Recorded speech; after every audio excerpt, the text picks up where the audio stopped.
ესპანეთში, სალამუადეს ესენას მუნიციპალიტეტში, ბადახოსის პროვინციაში აღმოაჩინეს ძველი წელთაღრიცხვით 550 წლისთვის აშენებული იბერიული სატაძრო კომპლექსი. სატაძრო კომპლექსს კანჩო როანო უწოდეს, თუმცა მისი თავდაპირველი სახელი უცნობია. ტაძარი ცეცხლმა გაანადგურა ძველი წელთაღრიცხვით 370 წელს.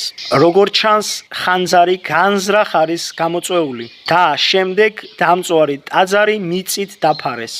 ზუსტად ისე, როგორც ეტრუშებს, იგივე ეტრუსკებს ჩვეოდათ. ამ კომპლექსის მთავარი ტაძრის იატაკზე აღმოაჩინეს ასომთავრული დამწერლობის ასო ბგერა დ, იგივე დონი.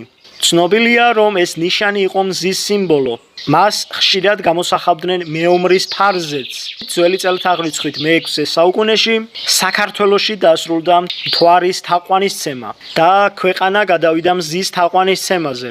ამ პერიოდიდან მალევე ძველი წელთაღრიცხვით მე-3 საუკუნეში ერთიანი საქართველოს ტახტზე ადის მეფე ფარნავაზი. ის ქურუმებთან ერთად ქმნის ასომთავრულ დამწერლობას და მას განავრცობს საქართველოს მთელს ტერიტორიაზე. ვინც არ იცით, გეტყვით, რომ ასომთავრულ დამწერლობამდე არსებობდა პროტო-ასომთავრული დამწერლობა, რომელიც არა 38 ასობგერისგან, არამედ დაახლოებით 50 ასობგერისგან შედგებოდა.